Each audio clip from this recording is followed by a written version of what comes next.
Welcome to the City. I'm Anthony Wilson, the Communications Director for the City of San Angelo.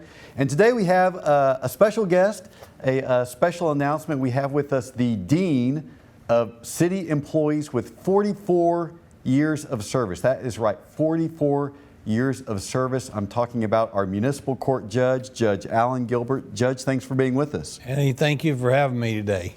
Now that 44-year stretch is about to end.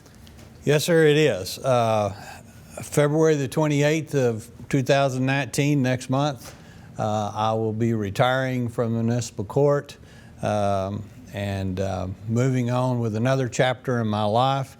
And I just wanted to have I'm appreciative to have the opportunity to thank everybody in San Angelo for allowing me to serve in that position for all these years. Now, what made you decide that this was the right time to step away from being the municipal court judge? Well, a lot of thought goes into that, and all my friends will tell you, oh, he told us 10 years ago he was going to retire, and of course, with our city retirement, I guess if you look at it, I actually became eligible to retire 24 years ago, and so I've made that comment several times, but honestly, the way I love my job and the people that I work with, it's just such a great opportunity to stay there. But there comes a time in your life when you know that, I'm getting older. Thank the good Lord, my health is still good. And it's time for me to get out and move on with my life and do some things that I would like to do and not be tied down all the time. It's a very difficult decision. It's one that you think about a lot. It's one that worries you. It's scary. It's very scary because you've worked all these years. And it is scary to think that, man, I'm not going to come to work, but I'm still going to get a retirement check too. And is it true? Is it really going to happen? Because we all worry about that. But those good things are going to happen because of our retirement system with the city, and I'm very fortunate to have that. But you just make a decision. Everybody kept telling me one morning you're going to wake up and you're going to know it's time. And after you make your decision, you're going to feel good. And you know what? They were right. They were right. And once I committed and told everybody, the council and the people within the city, I did feel better about it. And today I'm extremely happy and ready to make the move.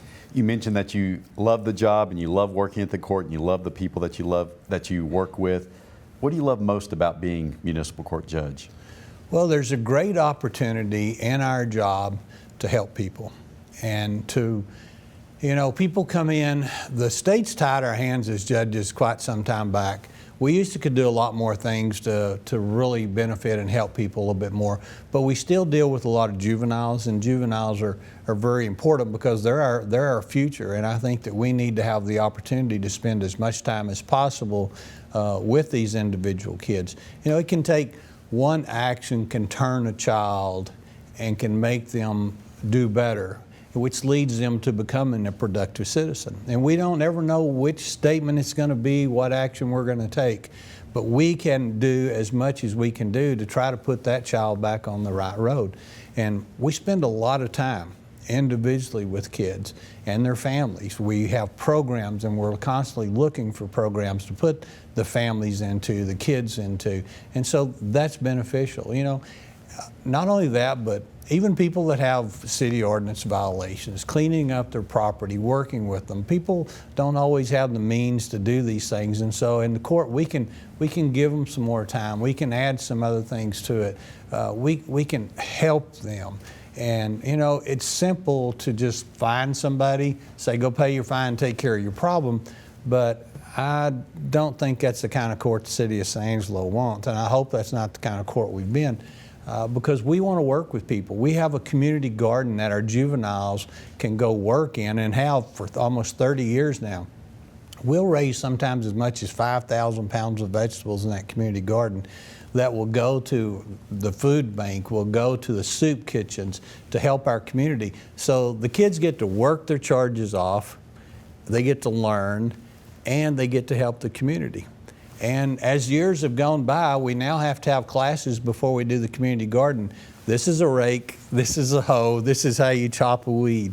And so it's kind of a process in life. When you do something wrong, there's consequences. You have to pay the consequences to that. and plus it benefits the community. And so we have those things. Our TAPS program, people can't pay, they go work on TAPS. The city of San Angelo gets $1.4 million a year benefit out of the TAPS program that helps us all over, doing all kinds of things, the park, the cemetery, the convention center, and it allows people that don't have the availability to work it off, so they have taken care of their responsibility and the community benefits. And I love doing those things. We've created several of those programs in the last 40 years. And I love doing those things that help those people and help the community. Now, most of us are familiar with the municipal court because at one time or another we've gotten a traffic citation, and so we go to the court and we pay it. Most of us, though, don't have any contact with the municipal court judge. So talk a little bit about what the judge's roles and responsibilities are. Well, those roles have changed a whole lot in the last 40 years. When I first started, we spent time almost with everybody because we had the availability to just talk to them. The rules were a little bit different back in those days. As the rules have changed, if you come to court now and you say, I want to plead not guilty, we can't even talk to you until it comes time for the trial. If you plead no contest or guilty, then we can talk with you and perhaps guide you towards safety driving and community work, something of this nature. And so our job, first off, is to protect your rights and make sure that your rights are protected, to see that you get a fair trial. And we want to make sure that you have every opportunity. That's why we have all these programs, and that's why we spend time with you. Every Wednesday morning, we have what we call no contest plea hearings. We'll have 100 people every Wednesday morning. And we'll spend time and talk with them and give them their options. Not as many now as we used to because our hands are a little more tied, but we still try to spend as much time as possible. Aside from traffic citations, what other sort of causes and cases and matters do you work on in the municipal court? Well, about 1,800 laws is what we deal with, but most of what we deal with is traffic. And we deal with traffic cases, we deal with theft cases, issuance of bad check charges, Class C misdemeanor family violence cases, assault cases, city ordinance violations. So we may be in there handling a case on weeds growing too high, and the next minute we may be on a $3 million zoning case, and then the next minute we may be in a family violence case. We also do our magistration duties as a judge. That's issuing search warrants. We do felony juvenile magistrations on juvenile cases, all types of felony cases. And so we may be handling a trash one minute and walking in and handling a felony juvenile magistration in the next minute. So our job just goes up and down, and we have to spend as much time as possible with each one that we can. It sounds like you like the variety of the job. Love it. I love the variety of the job because you never know from one minute to the next what's going to happen. And our job is in the courtroom, out of the courtroom. You've got people that have issues out here. Maybe somebody's got a problem back here. And so it's not all just the activity in the courtroom.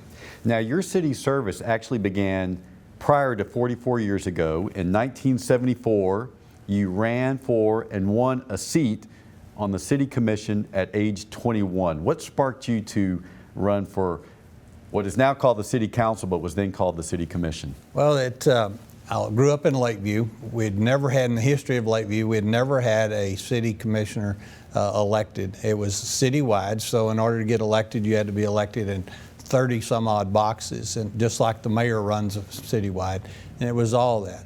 And so we had some issues out there, not having some paved streets, some other things that wasn't getting attention, and so somehow I got involved in that because I was coaching a Gray Y football team and the streets weren't paved, and we tried to get them paved and had no success. So I just decided to run, and so I went down and announced, found out about the council, the city commission, and ran. And with the good Lord's help and a lot of good people in the city of San Angelo, we won that election in 1974 and was seated in May of 1974. Now, you told me what your platform was prior to our turning on the cameras. Talk about what your platform was when you ran. Well, platform was equal representation, to see that every part of the city of San Angelo had a representative, because we did not have that. So I wanted single member districts. I wanted to make sure that every part of the city of San Angelo had a representative. And my other part was better recreation. And that's when we came in, and The Recreation Center on 29th Street was designed at that time. The Southside Recreation was designed at that time. That's when we began a park program to develop parks throughout all parts of the city of San Angelo so that every child had an opportunity to have a place to go. So once you were elected to the City Commission, you began working toward the single-member districts that we enjoy today. That's right. We started at that time, and there shortly 2 years after that, I believe it was 2 years after that, we did go to single-member districts, and so now we have representatives of all parts of the city.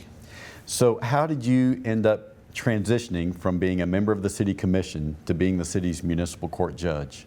Well, I was finishing up my term, had 2-year terms. I was finishing up my term in 1975, and the municipal court judge was released from his duties.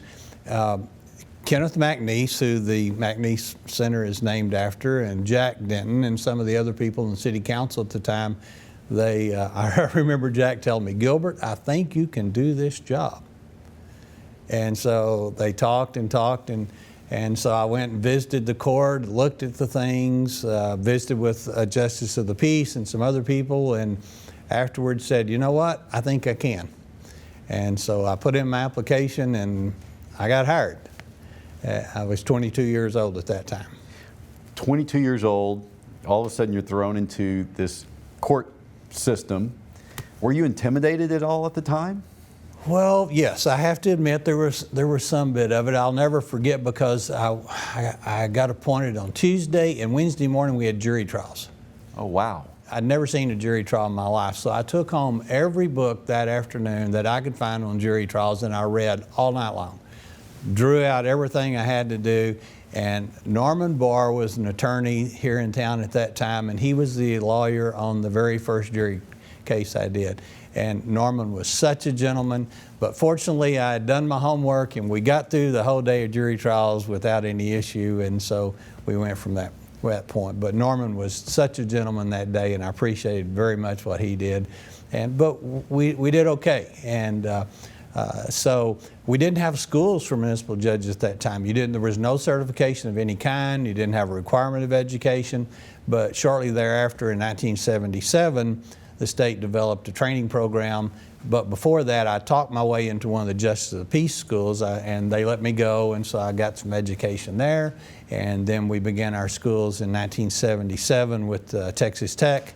And in 1978, I started teaching the schools with Texas Tech, and have done so since that time. So could you have ever foreseen that you would have remained in this job for as long as you have? I have to admit, I don't think that I did. You know, of course, there's always a hope and a prayer in your mind that you'll stay long enough to be able to retire. At that time, I think that the challenge was there. I'm a kind of guy that likes the challenge, and I wanted to take it head on. And the great opportunity that I had of learning, and especially when the schools came in 1977, Professor Boobney and those guys gave me a great opportunity to learn so much more and to become so much more efficient and better in my job, that after that I never knew that it would last this long, but I wanted it to last this long. So you were never tempted to look at other opportunities outside of the bench? Yes, I was. I had 5, 6 opportunities to go to towns to be city manager, and probably 25 or 30 opportunities to be a municipal judge in other cities. But born and raised here, my family's here, I love the city of San Angelo, and so I did come very close a couple of times, but fortunately I did stay. How do you think the job has changed over the last 40 plus years? What's been the most dramatic change that you've seen? Well, the laws have changed dramatically. I mean, you look at what laws we're dealing with today versus how things were in those days. People were held much more accountable and much more responsible for their actions in the 70s and the 80s, and the laws have just become more and more lax, more and more lenient as far as responsibility of the people. The punishments and the penalties have basically stayed about the same, but the way our legislature, even this year with new laws coming out, more and more administrative stuff instead of criminals actions. Juvenile crimes have almost totally been decriminalized. There's good and bad. I can argue both sides of that. What we can do as judges, things of this nature have been limited. People will say, well, can't you help me on this? Can you do this? And you want to help people as much as possible, but you have limits now. You can only, this is what we can do, and these are your options. So the laws have changed a lot, but the people have changed a whole lot. In what sort of ways? Well, I think there's a big difference between when you were raised and when I was raised and the way kids are raised today. I just don't see our kids being held responsible today for their actions near as much as they were in the past.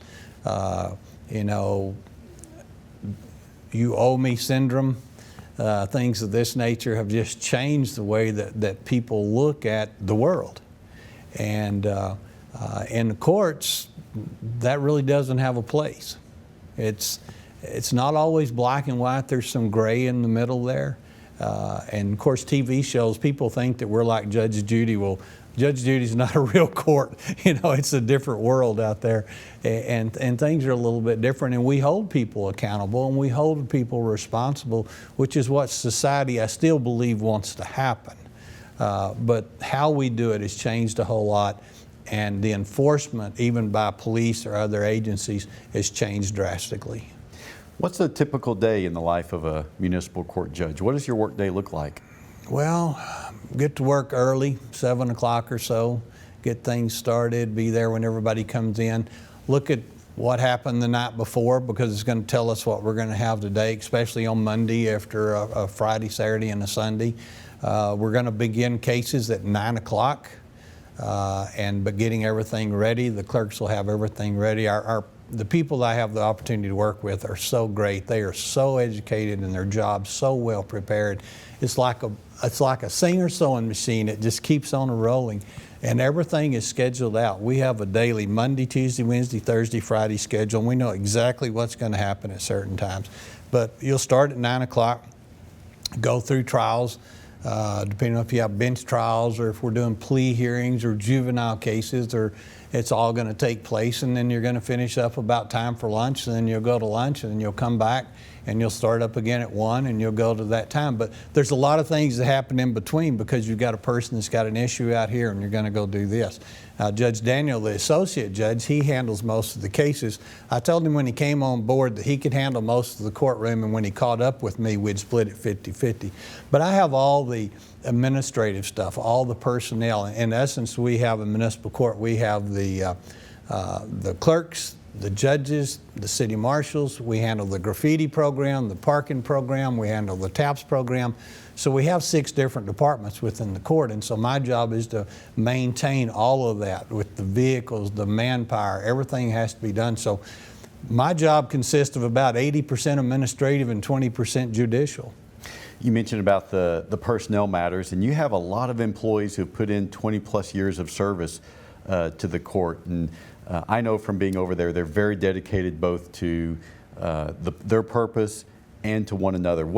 What about that environment makes people so dedicated to what happens there at the court? Well, they find out very quickly they either love the job or they're not cut out for the job. It's different than any other job that you'll have. And it's not just a job, it's a profession. They are court clerks. They go to school, they're trained, and we train and train and train before they ever hit the front counter. And they're constantly being trained. They have to learn to deal with all sorts of issues. Are they going to see somebody get tased? Yes. Are they going to see a arrest take place? Yes. Are they going to see children, unfortunately, being taken from their parents? Yes. Are they going to see all these things? These things are going to happen not on a once-a-time yearly basis, but they're going to happen a lot. And they have to be able to adapt, and they have to be able to live within that type of atmosphere. And they either love it or they don't. 6 months ago, I had a lady just retire with 38 years. Kathy Box just retired with me 38 years. And I could go back and name you all the people that had 27 years, 28 years, 29 years. And because of all the things that have to take place and the security and the safety that has to go along with it, you bond so much. because every day you have to look over your shoulder, you have to look behind you, you have to wonder about what's fixing to take place. And you have to be so prepared to do your job. Now, while you are retiring from the city, your work life is not over. Tell us what the future holds for you. Well, I'm still going to come back with the city and be an associate judge when they need me, consulting with the city. So if they need me, I'll be available for them to do that. I own a consulting company, and I've just signed a 2-year contract, so I'll be consulting on another job for the next 2 years. I have a spice company that we have our product, and I won't go into where it's at because I don't want to do a commercial, but we have grocery stores all over the state of Texas and other states that we provide rubs to, beef and brisket, pork and chicken, stuff like that. And so we have products all over. So we'll be running the spice company, and I'll be doing some consulting, and I have a couple other jobs online. So we're still going to be busy, still have plenty to do, but I won't have to go in 8 to 5 every day as it is now. So I'm going to get to spend a little more time with my grandkids, my family, on the golf course, down at our place, and I'm going to go to a lot of football games. So I want to talk a little bit about the spice. You don't have to mention where it's sold, but you can plug the name of the spice. And so tell us how in the world you managed to start up a spice company. Well, my dad and a group of guys back in the 60s started doing barbecues to raise funds for the Lakeview fundraiser for athletics. And they always did briskets and fish and stuff, and I got very interested in the brisket. And so I learned from them how to do some rubs and how to cook briskets and this kind of stuff. And several guys throughout the years have helped on all of this. And kind of in the 70s, I took over doing this along with other group of great guys.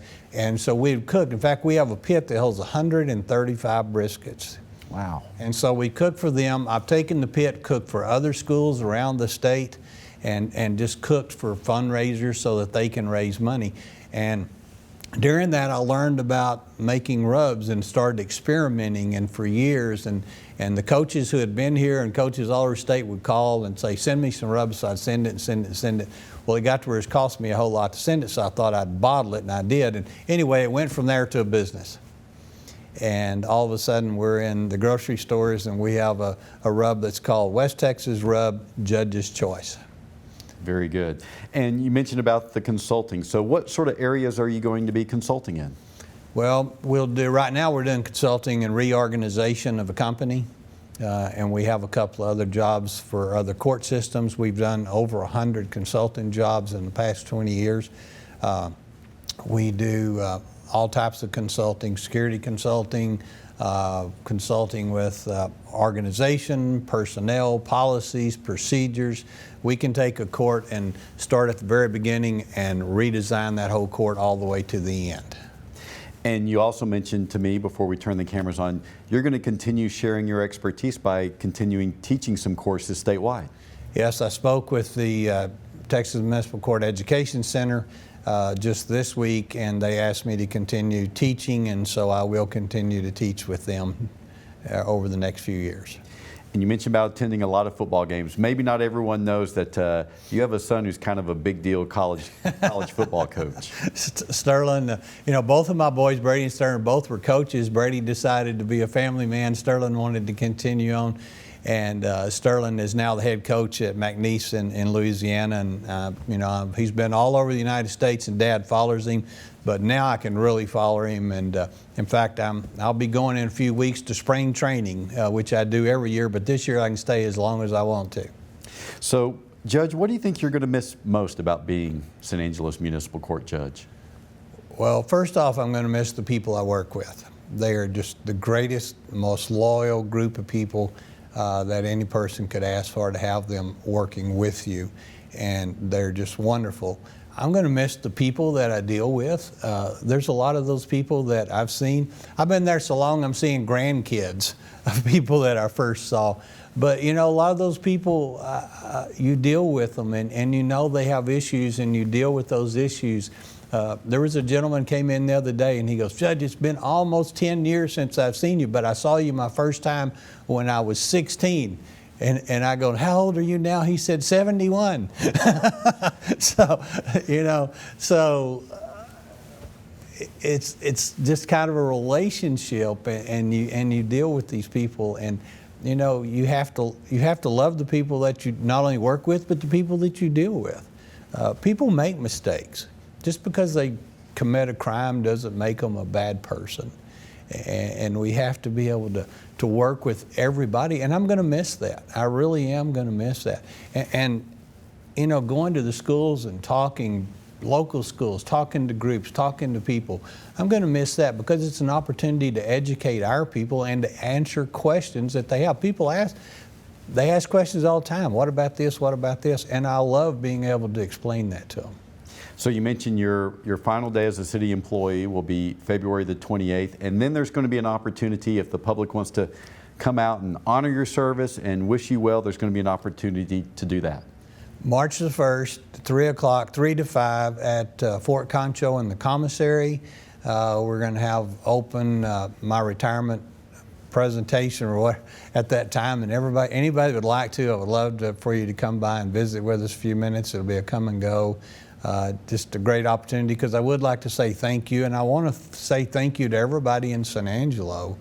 And I know I won't be able to do it there, but I can, as many people as watching this now, I sincerely thank you for giving me this opportunity. It's been great for my family. It's been great for me. And I hope that we've done some things for the city of San Angelo and for some people in San Angelo to help them. And I can't thank you enough for this wonderful opportunity. Well, and I think I can speak for the community to say 44 years of public service. I mean, true 44 plus with your time on the City Commission. Truly amazing. So thank you for your service. Thank you. And we hope that you will join us for the next episode of The City.